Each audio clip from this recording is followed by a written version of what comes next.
大家晚安，我是庹宗康。哎，今天有2位美女加入我们了，哎，欢迎小雷以及金妮。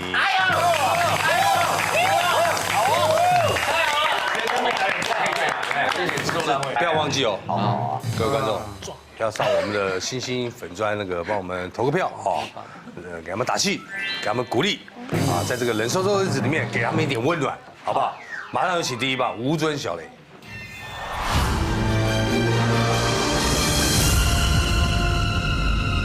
小雷啊，你平常会跟朋友视讯吗？会啊，我很常跟我几个好姐妹在工作结束的时候会视讯聊天。可是我觉得哦，那种下班的时候很晚了，尽量还是不要视讯会比较好。为什么？就是我表弟呢，他目前是就读中部的某知名大学研究所。那间大学呢，其实有很多栋都有发生过事情，而且学校非常多的传闻，不是有人上吊啊，不然就是有人跳楼。而且其实就是还有学生坐电梯，他本来要坐到6楼，可是不知道怎么坐着就坐到顶楼去。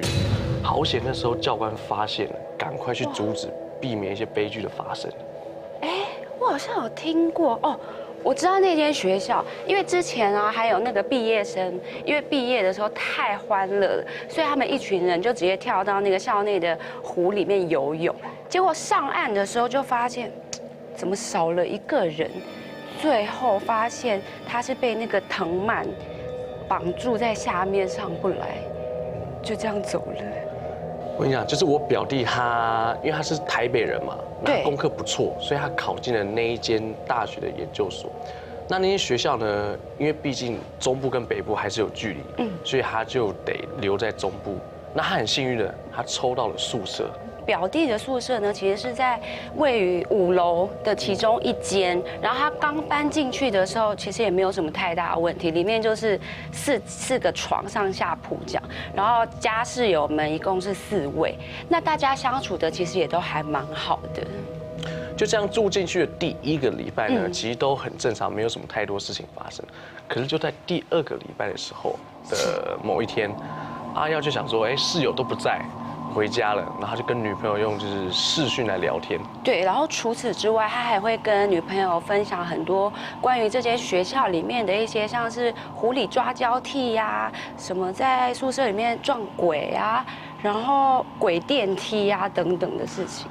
因为让女生听鬼故事比较容易会害怕，那阿耀看到女朋友，哎呦越来越害怕，就越说越起劲，还跟他女朋友说，哎，我听说。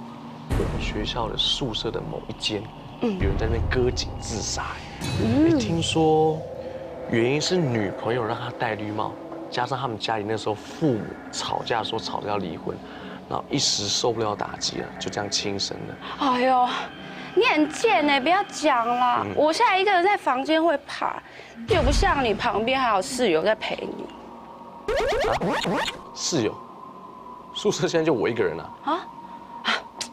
不要吓我好不好？你室友不是就站在你后面吗？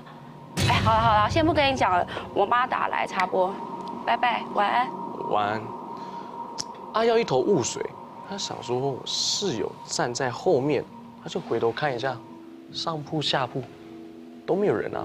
那刚刚女朋友看到的是，算了，应该是女朋友就是想要吓我报复。于是呢，阿耀就没想太多，就关灯了，就先睡了。睡到一半的阿耀突然醒来，可能是睡前喝太多水，想要上厕所。然后半夜的宿舍走廊漆黑一片，开始会有一点毛骨悚然。不疑有他的，就走到了厕所，开始尿尿。尿着呢，阿耀就瞥到南侧的最后一间厕所。他很奇怪，他是用重那种胶带。把整个门通通都封死。其实他刚住进来的时候就觉得说奇怪，为什么这间厕所的门会这样封起来？他就忽然听到那间封起来的厕所里面传来小声的扣扣的声音。他说：“里面有人吗？是他听错吗？”于是他就对着那一间厕所说 ：“Hello。”有人在吗？对，然后他想说，他应该是听错了，毕竟这间厕所已经封起来，怎么可能会有人？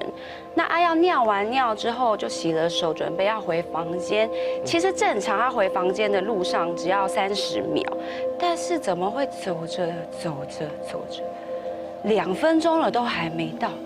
那他就继续走，继续走到后来，阿耀并没有觉得很害怕，他反而是有点不开心，说到底是怎么回事？因为可能也累，他就很大声说：“哎，麦挠，我要回去睡觉。”就在他讲完这句的时候，远端的厕所传来很大一声“砰”的声音，那个声音有点像是那种石头大力撞到瓷砖的那种声音。他就吓了一跳，说：“什么声音从厕所传来？”就当他吓一跳的时候，他发现，哎，他房间就在他的旁边。他说：“算了，神经大条嘛，也没想那么多，他就进去他的宿舍里面继续睡。”然后隔天阿耀完全忘记前一天晚上厕所的事情，然后晚上小两口又在甜蜜的视讯啊，聊着，女朋友就突然眉头一皱，问他说：“哎，为什么你的室友还在那后面啊？他是都没睡觉，一直在那边是不是啊？”阿耀看了一下荧幕，又转身看了一下后面，一样没有人啊。他心里想说，应该又是女朋友无聊想吓他。哎 ，baby， 我这边好像看不太到你的室友的脸哎，因为你的镜头刚好切到他这边肩膀，你要不要往上拉一点？我可以跟他打个招呼啊。虽然阿耀还是搞不懂女友到底在干嘛，但是阿耀呢还是照做了，把镜头往上一点。突然，女朋友叫了一声：“哎，你的室友脖子在流血。”阿耀吓了一跳，他说：“女朋友怎么了？”于是呢，他又觉得说女朋友是不是在开玩笑，又在吓他。但是他看了一下女朋友的表情，发现不太对，感觉不像是装的。于是他又再回头看，但还是没有看到所谓的室友。可是就当他回头看，往回转到那个视讯的视频的时候，他傻住了，因为在他后面真的站了一个人，而那个人的脖子跟头是真的快要分离了，而且眼睛瞪得很大很大，脸色非常的苍白，而且慢慢的一步一步的往阿耀靠近，越来越近，越来越近。阿耀后来就吓到，赶快把视频关掉。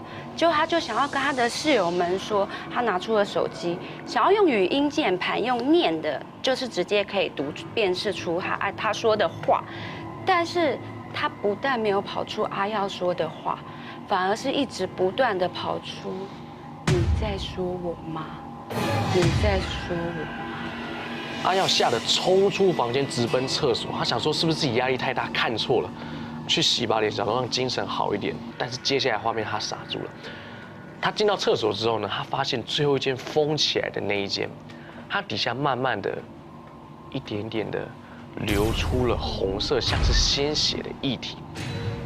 接着就慢慢的从底下伸出了手，伸出了脚，然后头慢慢的这样子硬挤的出来，说：“你在说我吗？你在说我吗？”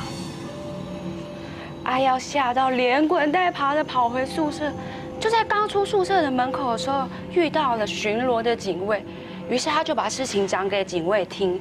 警卫听完之后便说：“我以为你知道哎。”住进这栋房要知道些什么更惊悚的内幕，稍后告诉你。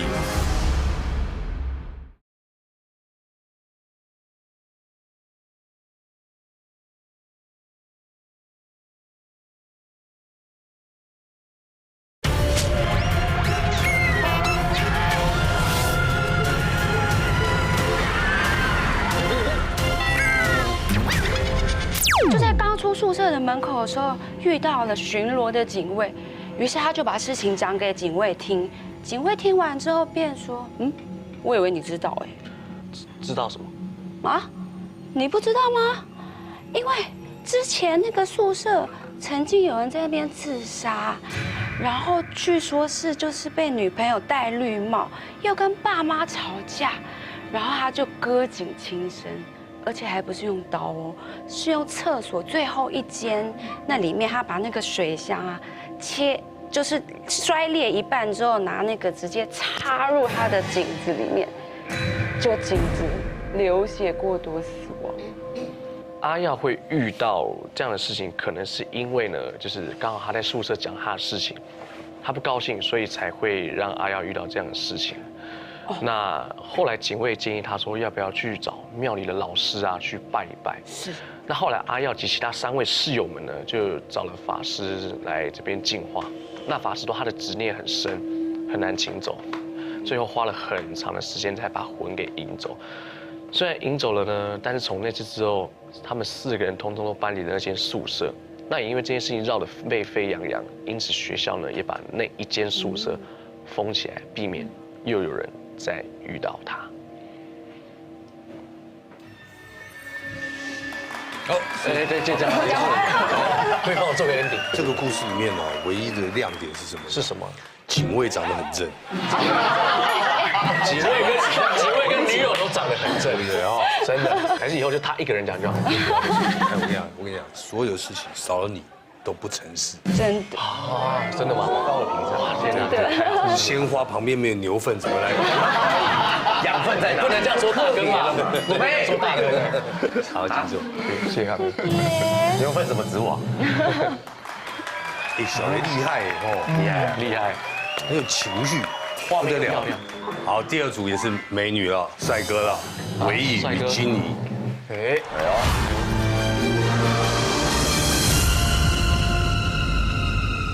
不知道大家有没有过这种经验，就是你走到了一个从来没有去过的地方，但是对这里却有一种异常的熟悉感，或者是你接触到一个从来没碰过的东西，但你用起来很顺手，好像是某一种不知道从哪里来的熟悉感突然被唤醒。然后有人说这可能是上辈子的记忆，然后你在一个巧合状态下被触发，但还有一种可能就是你接触到的这个东西，它还保留着之前相关的连结。对，我之前有一个学姐，她叫做小文，然后她是一个非常活泼开朗的人。对，这样子的人，她就遇到过类似这样的事情。因为她那时候是大学生嘛，然后大学女生都很爱漂亮，那个时候又很流行接发，就是去接那种真发的发片，去美发院弄的那种。她那个暑假啊，就是爱漂亮，就去接发，接完发开学回到学校之后，就开始发生一连串奇怪的事情。这件事情我有听过，因为小文她的室友其实是我一个很好的朋友，他有跟我说，小文那时候在接发回到学校之后嘞，就有时候会讲出一些让人很吃惊的话，譬如说，他跑到一个同学面前，然后就跟他说，你不要玩手机，不要一直低头看手机，小心卡车，有人想要抓你。那天晚上，这个同学真的就出车祸了，有一辆卡车失控朝他冲了过来。但好在的是，这个同学他一直在纳闷小文说的那句话，所以他并没有低头看手机，及时闪过。但即使是这样哦，他的双腿还是被撞到骨折，到现在还躺在医院里面。但其实也算是逃过一劫了，有化解掉。对，然后有一次啊，他的室友跟他一起在房间的时候，半夜就突然闻到一股很浓的臭味，然后室友就从床铺上这样一看，他吓死了。就整个宿舍的楼下，因为是双层楼嘛，在1楼的地方全部围了满满的人，围住小文，然后每个人的脸都是非常的惨白，然后这边都湿湿的，看起来像是快要烂掉一样。对，而且这些人呢，他们好像没有发现这个室友醒来，就是非常专注的盯着小文看。那小文呢，他在前面一脸阴沉严肃，左手拿着个笔记本，右手不停的指指点点，好像在宣判些什么一样。然后每当他嘴里念念有词的这些听不懂的话告一段落的时候，他指的那个人就会消失。然后这个学姐她就觉得太夸张了，她就赶快跟同事的其他室友讲这件事情。对，就其他的室友就说他们也看到小文做出很诡异的行为。怎样？就是半夜的时候，小文就一直去浴室洗澡。然后浴室就一直传来滴滴答答的水声，然后那个水声呢就顺着浴室一路到门口，就是一直滴。就走到门口，走到外面，然后这个水声一出去之后呢，寝室里面突然有大量的脚步声，跟着小文的水声一起走出去。然后室友就觉得很害怕，想说怎么回事，他就确认一下，小文真的不在床上。他想说是幻听在做梦吗？他就下楼去看，地上真的有湿湿的脚印往外。对，然后一群室友们，他们真的开始觉得事情不太对劲，但同时也很担心小文的安全，想说他半夜到底去哪里，所以就决定今天晚上大家要一起看看小文在忙些什么。午夜12点一到，小文起来了，然后他往浴室走过去，他真的去洗澡，但没有花多少时间他就出来，一头长发湿哒哒的，完全没有擦干，就这样全身湿的状态走出了宿舍大门。室友们赶快冲进浴室里面看一下，在现在这么冷的天气里面，小文竟然是洗冷水澡哎！室友就觉得太离谱了，赶快通通跟上去，看小文要去哪里。结果小文居然是走向后山，学校的后山是出了名的阴森，因为那边有非常多的就是无名尸的。对，然后他们就追上去问他说：“小文，你要去哪里？”结果小文居然跟他们说：“我要去找爸爸。”但是你知道小文他是单亲家庭，他爸爸20年前就已经走了，大家就觉得太离谱了。可是小文还是执意往后山走去，然后室友都是女生，觉得很害怕，该怎么办？所以就赶快打电话给班上一些球队的男生，叫大家一起来帮忙。结果大家就跟着小文一起往山里走去。在山里面，大家找了很久，最后真的在一个坟墓群里面找到了小文。他一个人手上就真的拿了那本笔记本，在那边晃来晃去，嘴里还念念有词。奇怪的是，他后面竟然跟着一大群人。这些人呢，有的可能是断手，有的满脸是血，总之都是一个很奇怪的状态。一群人吓到就是躲在草丛里面不敢出来，那他们就这样边躲着边观察着小文。小文这样从这个墓碑走到那个墓碑，那他后面的人也越来越多。然后后来小文就带着这群人一起走到了墓园的入口处，然后其他的人在旁边看，就隐隐约约看到那个入口处好像有2个人影，一个很高，一个很矮，一个看起来比较黑，一个看起来比较白。然后他们就突然发现啊，这就是大家口中就是流传的黑白无常。小文带着这群人走到黑白无常面前，拿出了那本笔记本，对着上面指了指，好像在点交什么一样。再来就看到黑白无常领着这一大群人往更黑的那个深山里面走过去，消失了。然后几个大男生就很紧张啊，想说哇，应该要怎么办？不能放任他这样子一直往山里走。对，然后男生就冲上去要抓住小文，小文你要去哪里？很扯的事情是5、6个男生完全拉不动小文，然后大家没办法，就只好继续跟在小文后面，保护他的安全。那后来幸好是天渐渐亮了。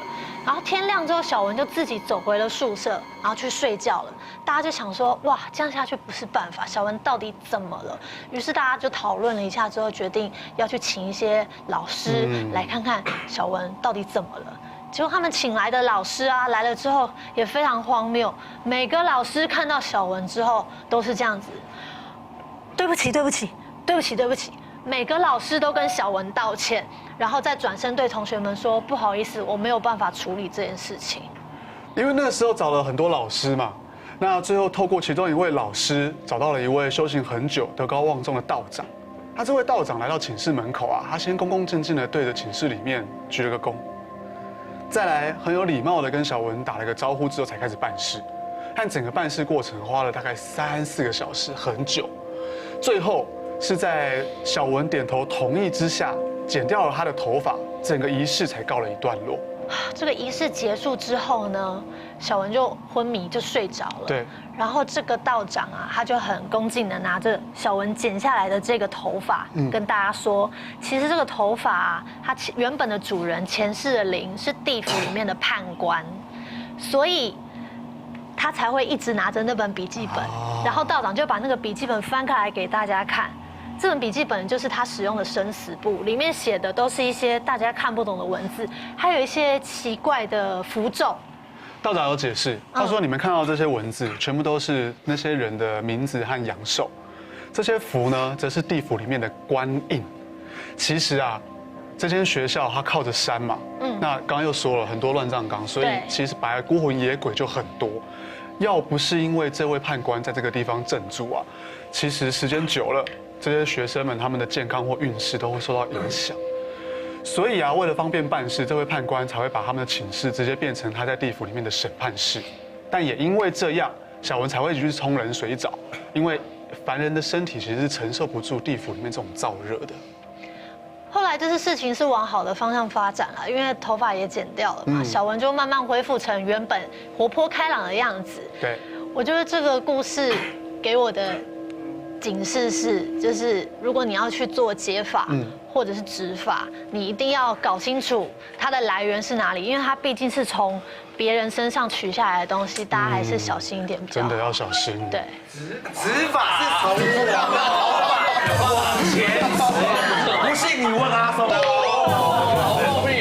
应该说接法跟假法，对啦，因为有些假法是用真人头发是啊，那个比较贵。对，可是你怎么知道那个人是谁？对，之前就有朋友接发，然后接完之后在路上遇到妹妹跟他要头发，然后要完就不见，他说头发还我。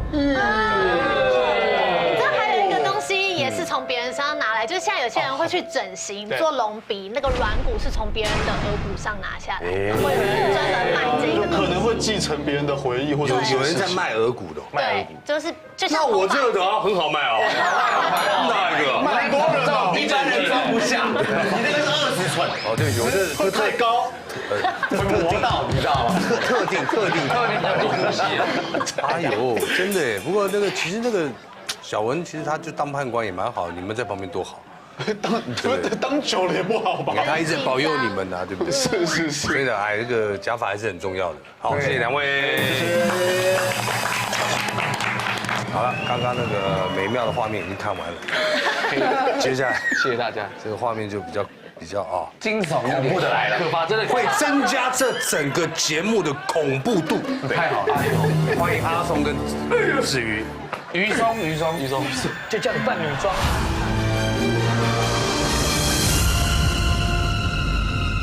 最近又到了年底啦，这个圣诞节的时刻又到来。那相信大家呢，在这个欢乐的时节都有玩过一个游戏，叫做圣诞交换礼物。但大家有想过吗？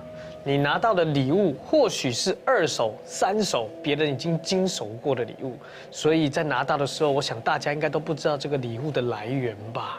刚好就有一个故事发生在我大学朋友小翠的身上。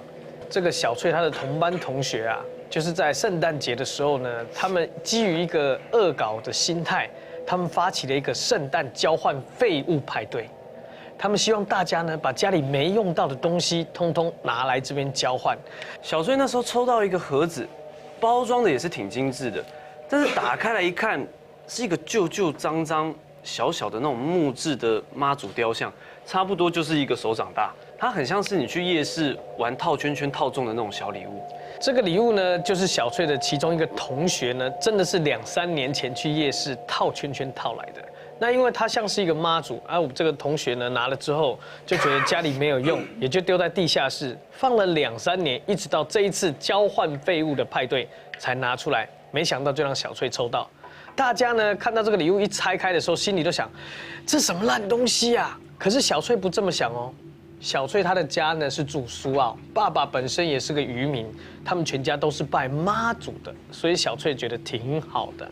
加上刚好小翠那阵子搬出去住，想说请个妈祖回家也好，会抽到应该也是个缘分吧。他就在他的新家找一个桌子，把它供在那里。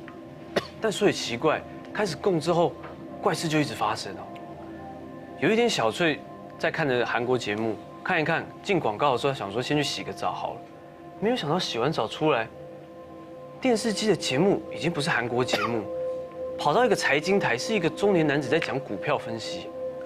小翠就顺手拿起遥控器，想说要转回去。这一转啊，发现跟刚刚看的韩国节目差了30几台，他就很纳闷啊，这个电视怎么会这样？他想一想啊，算了，隔天第1堂有课，他就把电视关了，就直接去睡觉。但没想到的是，他才一躺下来，那电视自动打开了，而且就跟他刚刚在转电视一样，一台一台自顾自地转了起来。小翠当时整个吓了一大跳，但他想说，会不会是这个电视机太老旧，所以他就把插头拔了。第2天他就去问房东，奇怪，房东怎么电视机会这样子乱跳啊？但房东也觉得很奇怪啊，他想说这些家具都是全新的，顶多也用了3年啊，怎么可能会坏掉？所以这件事最后就不了了之了。但渐渐的，小翠开始觉得这个家里呢，好像有什么东西存在。好比有一次，小翠在跟同学在讲电话的时候，同学就一直跟她说：“小翠啊，你们家电视是不是没有关啊？你在看电视吗？”小翠就觉得没有啊。然后同学说：“你们家有人吗？”小翠就一直觉得很纳闷，她明明电视的插头已经拔掉好一阵子了，也家里都没有其他人啊，同学怎么会这么说呢？可是小翠的朋友却说：“我一直听到你旁边有人说话的声音呢，一下子是男生，一下子是女生，甚至听着听着还有台语哎，所以我才想说你是不是在看电视啊？”但说完，小翠整个毛骨悚然起来，她想说会不会是房间有问题啊？所以她赶快就去拜起那个妈祖。不过所以奇怪哦，妈祖拜完之后，所有的事情都会变得顺利一点哎。虽然拜完了，但是小翠心里还是怪怪的。她想是不是房间不干净？她隔天呢，也就借着机会呢，去问了一下邻居。邻居都说了，这个房子之前呢住了一位空姐，在之前呢住了一位自助餐的阿姨。那这2个人呢住的过程中也都很顺利，没有发生任何的事情。小翠听到这么说呢，心里总算是比较安心了一点。可是没想到怪事却越来越严重。有一天，小翠在洗澡的时候，因为她在冲头发嘛，她就闭着她的眼睛这样冲，但她就发现奇怪，她脚好像踩到一个软软的东西，她吓到马上睁大眼睛往上看，可是地上却什么东西都没有，而且整个浴室就只有她一个人。她太紧张，她就最后就赶快把头发擦一擦，她就冲出这个浴室。然后呢，就在她跨出浴缸的那一瞬间，她傻了，她明明看到的是地毯。他踩在地毯上，但回传回来的感觉却是一个人的脚掌，很清楚的是一个人的脚背，然后呢，上面有那个人的皮肤，还有那个人的骨头，这个触感太真实了。小翠是吓到当场尖叫，而且呢，就这样重心不稳，在浴室就跌倒了。幸好啊，她跌倒的时候呢，只有整个侧身这一边着地这一边呢摔到淤血，那其他是没有什么大碍。但小翠非常的肯定。他一定是踩到别人的脚才会跌倒，因为浴室里面根本没有人，怎么可能会踩到人家的脚嘞？他就赶快再拿出妈祖来拜一拜，并谢谢妈祖，因为他觉得应该是妈祖有在保佑他，所以原本会摔破头，最后只是淤血。但拜完了这一次之后呢，接下来怪事是接二连三的发生。首先呐，小翠都一直觉得，她不管去到哪里，好像身边都有人，在家里也是，出门也是，不管是坐公车、坐捷运，甚至到了图书馆去看书，她都一直觉得好像有人就坐在她图书馆那个位置的旁边，一直跟着她。像是小翠有一次就常去的路边摊吃面，结账的时候，老板娘竟然问小翠说：“你朋友怎么都不吃？他们看你吃一半，他们就走了。”小翠听完整个傻住，因为她跟老板娘说，她只有一个人来这里吃。但老板娘却非常非常的坚持，她说：“我跟我老公都有看到你是跟你朋友一起进来的，你们坐在那个小桌子4个人还坐得刚刚好，旁边呢是一个男的跟着2个女的，他们都是看你吃完了面差不多了，他们才先站起来离开。”小翠一听，怎么会这样子呢？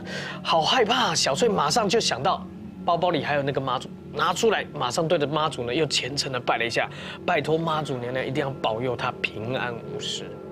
但没有想到可怕还在后面。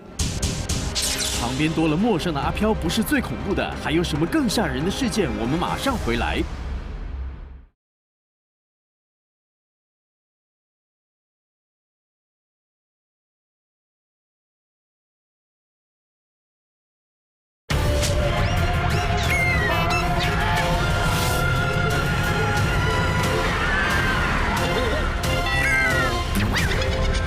拜托妈祖娘娘一定要保佑她平安无事。但没有想到可怕还在后面。就在小翠骑车准备回家的路上，突然前面的小货车紧急刹车，那小翠的反应一定也是要马上刹车嘛。但这时候她感觉到有人从后面伸出了2只手，紧紧地握住她的双手，在那个指缝间的缝隙跟触感，感觉就是手哎，而且紧紧抓他不让他刹车哎。就这样，小翠完全没有刹车的状态下，她撞进了那个货车底部。哇，这个伤势非常的严重。小货车的司机呢也下来查看，一看到小翠这样子满头满脸都是血，马上打电话叫救护车。而小翠呢，也在最后这几分钟呢，意识相当的模糊，在迷迷糊糊当中呢，她仿佛除了看到那个司机之外，她身边还围了一些民众，看着她议论纷纷。那最后小翠就昏过去了。但送到医院之后，好险救回了一命。医生说差一点点就因为失血过多死掉了。但小翠也在医院躺了一阵子，那阵子我们就有去医院关心她。这一阵子呢，小翠虽然呢是头肿得跟猪头一样都包起来，但是只要是亲朋好友来，她即使受了这么重的伤她还是很坚持告诉大家，就是她身边随身携带的那个木雕的妈祖，她把它放在床上，然后跟大家说，都是因为这个妈祖保佑她，才可以让她呢幸好活了下来。那刚好那些亲友中，小翠的舅舅是个庙公，他就拿起那个木雕看了看之后，问一下小翠说：“木雕是从哪里来的？”听完来历之后，就说要拿这个妈祖木雕回自己的庙拜一拜。但是呢，隔了2个礼拜，舅舅又回来看他，然后舅舅就跟那个小翠说：“你那个木雕，我把它火化了。”小翠一听，怎么会这样？我都是因为那个妈祖娘娘保佑，我才有办法活下来，怎么会把它火化呢？后来舅舅才解释，原来他这个木雕妈祖没有开光，也没有拜过神，里面呢其实住的根本不是神明，而是在外游荡的孤魂野鬼住了进去。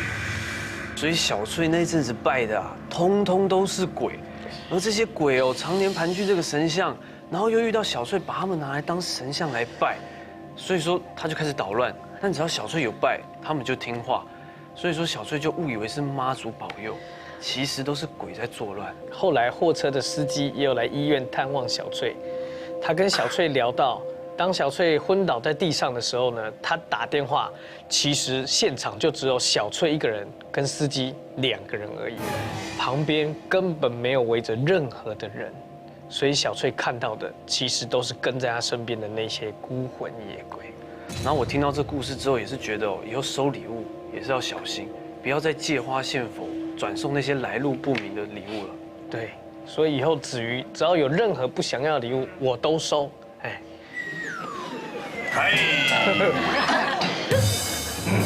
今天讲得很好，讲得很好，中间只有一动作拟真。对，请问一下，这个摩托车站它这样禁止，不是，我刚刚为什么会这样？我刚刚本来想说是你骑摩托车，他伸过来的时候会这样抓着嘛？没有，你表演不是这样，你少来一次，你表演是这样，他伸过来这样，没有，你刚刚这样，我刚刚是这样吗？不是，对不起，我解释，我刚刚表演对不对？不是我刚刚，可不可以专心工作？怪怪的事情，没关系。但今天表现非常好，来2位请坐，帅哥。好，那第4组来，我们欢迎大根与老虎。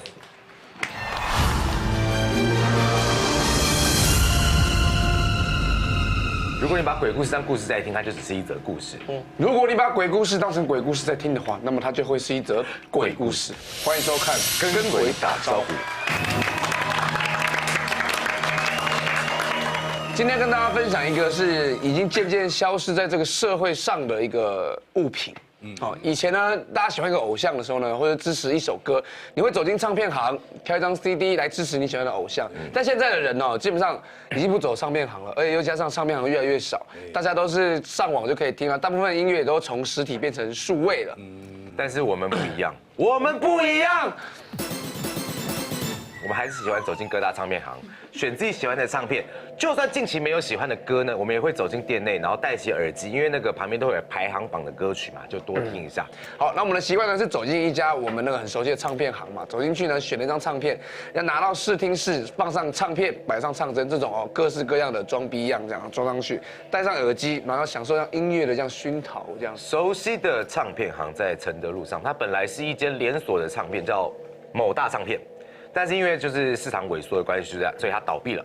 那倒闭之后，后来被人家顶下来继续做唱片行。所以如果你去逛的时候，你还会看到前一家那个唱片行招牌的字。那走进店内是一个旧书摊的味道。什么是旧书摊的味道呢？就是那种旧旧的、闷闷的，不是霉味，就是一种旧的感觉。那里面呢，因为很拥挤，只有2条走道，一个进一个出。不过也因为这样，所以特别的温馨。好，有一次呢，我在附近工作完，想说好啊，那我一个人嘛，就唱片行逛一逛。那我因为我在找一张很经典的唱片，因为那一听哦，要让所有懂音乐或不懂的人一听就说啊经典啊听得懂。好，我找来找去都找不到，就问老板说，老板有没有什么最经典的是哪一张？他就说还好，就那一些，可是那些听起来都不喜欢嘛。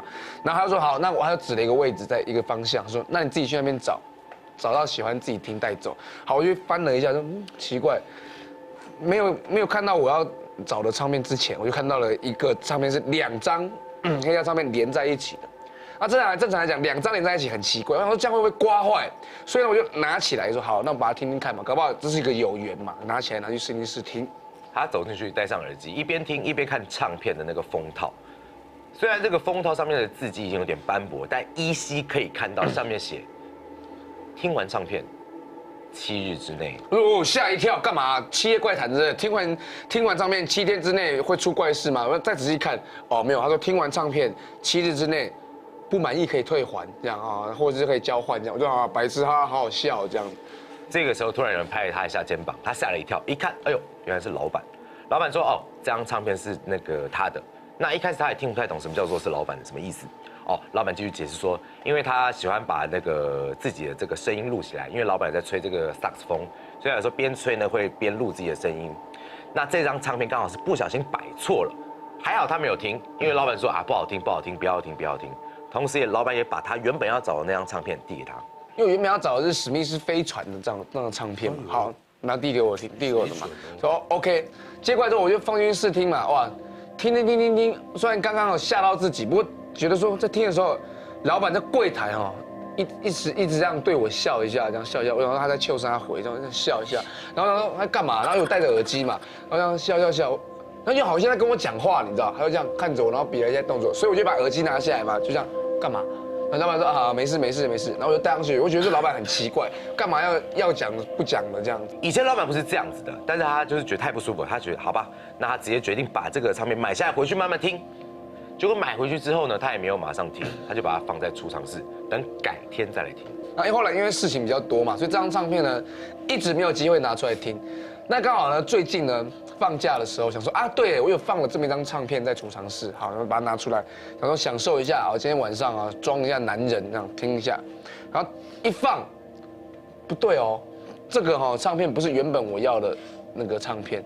它里面从头到尾都是萨克斯风的吹奏，然后啦吹，然后呢还伴随着一点点那种水杯放下的那种声音，这样扣，感觉像是什么？感觉像是你录音录得很不完整啊，好像随便乱录的那种感觉。然后听，奇怪，这是什么？我走过去一看哈，这张就是老板刚刚说他自己录的那一张，我心里就翻了个白眼，说我靠，搞半天你还是拿错张给我了。其实坦白说，吹的倒是挺不错。可是因为这毕竟不是他要的唱片，所以他打算之后拿去跟老板换。但这过程当中又太忙了，一时又找不到时间去换。对，好，我就不小心呢就把这件事情先忘掉了。好，那真的很巧哦，什么是很巧呢？后来我碰到个工作，他说要找 live band 的录音，然后这么巧少一个吹萨克斯风的人。哦，那很好啊，我刚好有连接到，老板可以吹萨克斯风。好，回家之后呢，我就拿这张唱片呢给那个制作人听，想不到制作人听完之后非常的满意。他希望他可以找这个老板来试音，好吧？他也只能去找老板聊一下，那也刚好顺便可以把这个他的唱片就换回来。那我就回到了我们那间那个旧的店嘛，好，就去找老板。我要去找他嘛，我就看到一个工读生在店里面，我就说他说，哎，那你们老板嘞？他就说，哦，老板这几天都不在。我说那他什么时候会在？他说，那也不太清楚。那好吧，他就跟工读生要了老板的电话，工读生把他的手机拿过去，输入了号码，再还给他。他一听，哎呦，电话通了，但是没有人接。那没有人接也没办法啊，你总不能强迫人家，摸摸鼻子，改天再来好了。所以他就带着那张唱片又回家了。那回到家，想不到一到家，制作人打来就关心，就说，哎，怎么样？你今天不是找那个老板吗？到底他怎么样？那他就把这个状况说明一下，就把电话挂了。挂完电话之后，他就想说，到底是有多好听啊？制作人可以逼我逼成这样子，好吧？他决定把这唱片播出来，好好研究一下。唱片放上去之后，你仔细一听，是好听的，撇除掉杂音之外，哎，好听好听。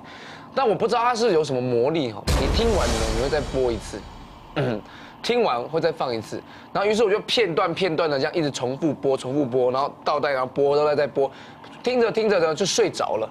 这个时候他做梦了，在梦中他看到了一个人，那个人是谁？那个人是那个唱片行的老板，老板在远处吹着萨克斯风，他远远的看，一开始吹，很远，眨个眼睛，老板瞬间在他面前，他吓到嘛，他吓到之后，人家又动弹不得。这个时候，老板就这样笑着，然后把手放在他的耳朵上，他当然就惊醒啊！惊醒之后，哎呦，发现，哎呦，原来不是那个双手捂在他耳朵上，他一睡醒发现是耳机挂在耳朵上。那个时候听到的那个声音是一个唱片播完之后会有一个电流声。看了一下时间，哦，原来我睡了1个多小时啊，不小心睡着了，好，太无聊了。我说好，那我起来去洗个澡。好，毕竟想说整个晚上听一个晚上很腻，所以呢，我就走到那个唱片旁边呢，换了一张唱片，哦，之前的那个史密斯飞船的放上去，换了一张嘛，然后把那个耳机拔掉，用喇叭放，哦，感觉这样很惬意，很舒服。去边泡澡呢，边洗澡边哼着歌嘛，哼着到最后一首歌，想说哦，好，差不多要洗好，我就开始这样擦身体嘛，擦身体。这个时候他依稀听到外面有那个咔咔咔的声音，这是什么声音呢？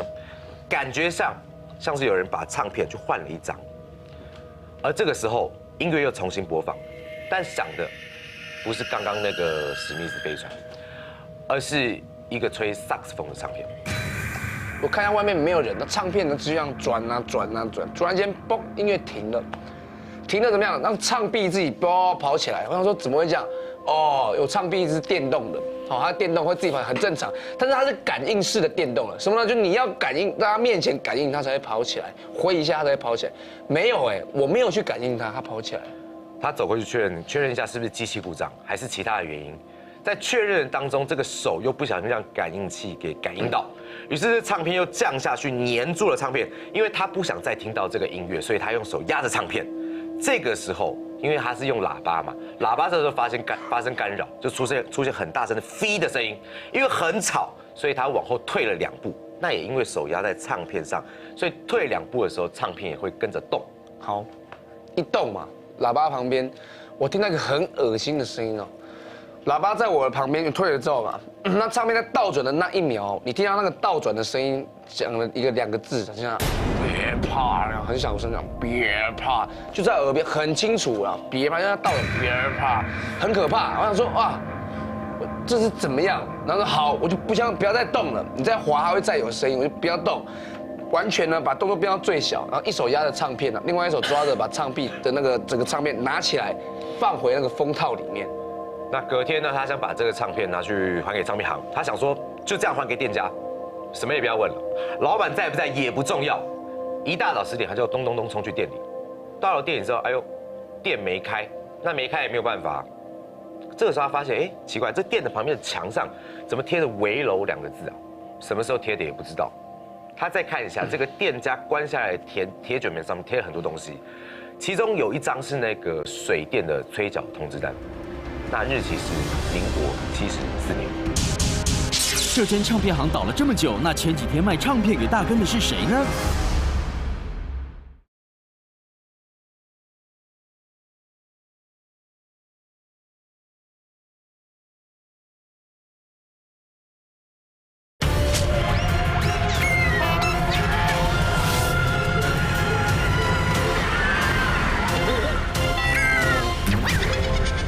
他再看一下这个店家关下来的铁卷门上面贴了很多东西，其中有一张是那个水电的催缴通知单，那日期是民国74年。那我就很疑惑嘛，就这样昨天遇到可怕的事情，那这张唱片我就想说，那我不知道我现在能怎么办嘛？好，想那个办法，我送到录音室给那个制作人嘛，因为他听得很喜欢嘛，然后顺便再跟他说这个状况，问他说。现在是怎么办？该怎么解决？然后制作人说：“你不是工读生有留给你说老板的电话吗？打过去啊，还是啊我帮你打，你电话给我。”我说：“好，那麻烦那个制作人帮我打嘛。”啊，工读生的电话找一下，给他。那制作人拿了那纸条看一下，说：“不对啊。”我说：“怎么样不对？你为什么这号码这么短？”我说：“怎么样？这什么号码这么短？这是市话吧？”没有，市话也要8码，你这上面只有7码，那这是什么？怎么会这么奇怪？这张唱片就这么摆在那里送给录音室。那有人照着这个方法也把唱片倒着播，却什么也没听到，只听到沙沙声，还有一些连不起来的旋律。但也有人听到一些不一样的声音，他听到的声音是完整的一句：别怕，是我。而为什么是7码呢？因为民国74年的时候，那个时候台北电话号码只有7码。民国74年，我是国光艺校2年级，那个时候是7码。对，号码只有。你小时候只有3码，对不对？那人口不多，对不对？我小时候没有码，我们是7码。5码。对对，你说什么？听到的是别怕，没有，他是别怕，你会不会听错了？不然他是什么？好怕，怕我在，他会怕我，怕我家。我唱片来到我家，他会害怕。大哥好胖，好胖，没有怕，没有胖，不是怕，我没有胖，没有胖，没有胖，瘦了。啊，我的头发好多好多。不要撑你啊！我们就在耍自欺欺人。对呀。好了，4组的故事就讲完了，希望各位观众朋友呢，到了我们的官网，给他们那个鼓励啊，给他们按赞。有你们的按赞，我们才有更棒的动力来服务大家。啊，4组辛苦了，今天谢谢大家。谢谢。